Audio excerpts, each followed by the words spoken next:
Hello my family, তোমরা সবাই কেমন আছো? আশা করি ভালো আছো। এই দেখো, আমি বাজারে গেছিলাম, অনেক দিনের ভিডিও এটা। ইলিশ মাছ কিনেছিলাম, এই যে 1 কিলো ওয়েটের একটা ইলিশ নিয়েছিলাম, তাই ভিডিও করছি। 700 টাকা করে নিয়েছিল। তো বর আমাকে 200 টাকা দিয়েছিল, আর আমি লক্ষ্মী ভাণ্ডার থেকে টাকা তুলে আমি এই ইলিশটা নিয়েছি। তা কেটে আমাকে দেখাচ্ছে, দেখো এরকম পিস করবো। আমি বলছি ঠিক আছে। তারপরে এই কি বলবো, আমাদের না ভীষণ বড় একটা বিপদ হয়ে গেছে। আমার বর বললাম না, পাসপোর্ট লাগিয়েছিল 1.5 বছর আগে। তো এখন ভিসা এসছে, টিকিট হয়ে গেছে, তারপরে বেরিয়ে গেছে ব্যাগ নিয়ে। তোমরা দেখতেই পাবে, পুরো ভিডিওটা দেখবে তাহলে বুঝতে পারবে। বেরিয়ে গেছে, তারপরে অর্ধেক রাস্তায় গিয়ে বলে কি তোমার হবে না, পাসপোর্টের ম্যাপ শেষ হয়ে গেছে, আর 8 মাস আছে, ওই কারণে হবে না। কেমন লাগে বলো তুমি? মানে এত টাকা খরচা করে এখন যদি আমাদের না হয়, তাহলে এখানে কি করব আমাদের? মানে পয়সা কড়ি এত সমস্যা, এমনি হাতে পয়সা কড়ি নেই। ধার করে ওকে পাঠিয়েছি, ধার করে। মানে এই যে আমরা খাওয়া দাওয়া করছি, মানে কি বলবো, বর যে কাজ করবে সে কাজও করছে না। তাহলে বাড়িতে বসে যদি একটু কাজ করে তাও তো সংসারটা চলে। এই যে 6-7 মাস একভাবে দেনা করে আমাদের চলছে। আর আমি লক্ষ্মীর ভাণ্ডার যে টাকা পাই, আমার মেয়ের টিউশনের খরচা আর কি আমি চালাই। কি করব বলো? মানে আমার মানে এত কষ্ট, মানে কি বলবো, কিছু বলতে পারি না। বাড়ি ঘরের তো ওই অবস্থা, শুধু ভিতরে আমি ওরকম একটু আমার একটু একটু জমানো টাকা দিয়ে আমি ওরকম আর কি সাজিয়েছি। আর বাইরে তোমরা যদি দেখো তাহলে বলবে এই ঘরে কি করে থাকো তোমরা? যেহেতু একটা ইয়াং ছেলে, বলো, মানে কিছু বলার নেই। মানে কি বলবো, যদি ছেলেরা ভালো না হয় না, তা সে বউদের কোনো সুখই নেই কপালে।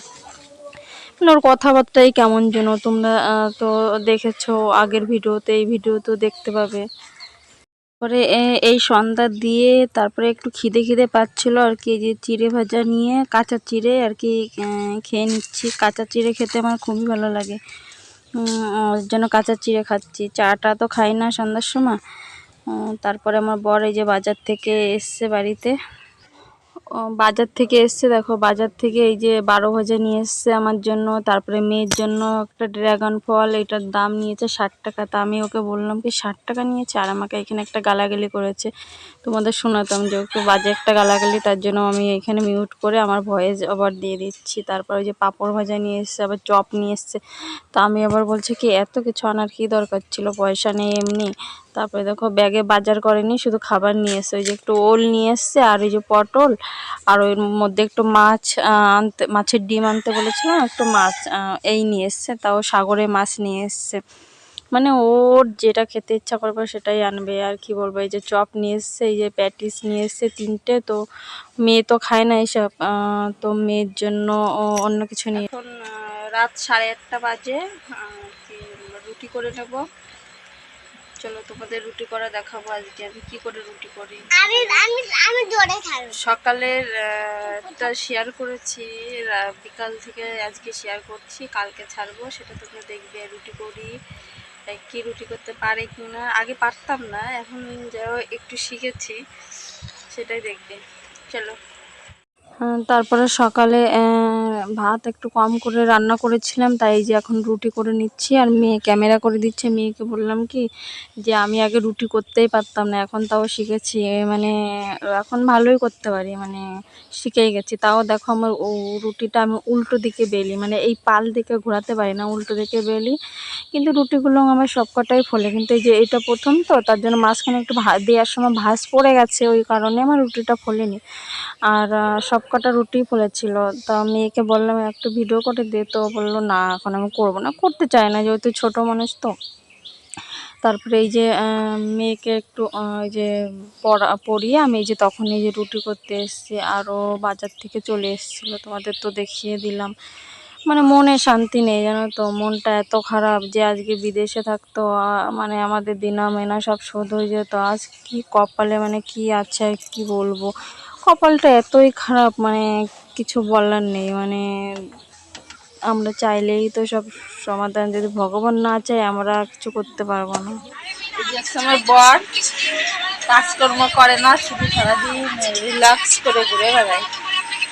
আর যদি কোনো কাজ থাকে বলবে, আমি কাজ করছি, তাই না? যাও তুমি এখন বিছনাটা করো, আমি এখানে শুয়ে পড়বো, আমার আর ভালো লাগছে না। দেখো সারাদিন কাজকর্ম করে খেতে একটু কষ্ট হয়ে যায়, আর ও একটু বিছনাটা করে দিলে একটু শান্তিতে ঘুমাতে পারি, সেটা করবে না। তো এর বিয়ে করে নিয়ে আসলাম কিসের জন্য? এই বিছনা করার জন্য। বিছনা করবা, আমি ঘুমাবো, যাও। রান্না বিছনা কাজ বাজ করার জন্য বউ নিয়ে এসেছি। হ্যাঁ হ্যাঁ, কাজের লোক। তাই তো কাজের লোক। এই যে এখন এই তো না নামাই না যাইছে। উঁচু হবে, বিয়ে হয় না। বড় রয়েছে।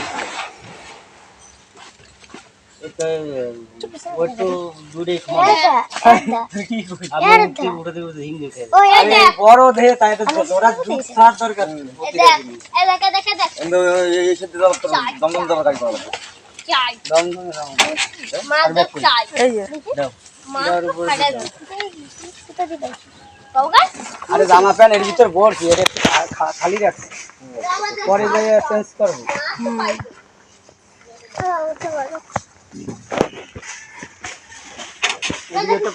হাতটা চলে এসেছে, দেখছো?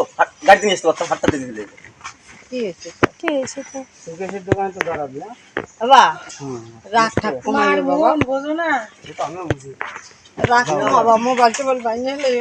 এত বেশি কথা কই, তারপরে আরে না, মোবাইল আর কার সাথে ভাঙে? ভেঙে ফেলা। কোথাও যাবা না? ওই বৌমার সাথে দুই এক কথা না বললে কেউ ইয়ে করে। আমি রাখ বাবা। ও মাসি, হ্যাঁ? ও মাসি। এই কথা বলবানি। হ্যাঁ চল। যাই হোক, যেদিন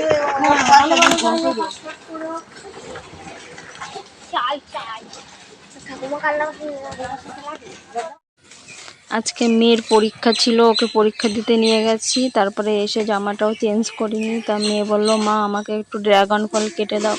তো আমি ওকে কেটে দিচ্ছি আর একটু ভিডিও করে নিচ্ছি। তা আমি ওকে বলছি যে এত বড় ফল, আমি এত দামি ফল আমরা কোনো দিনই খাইনি।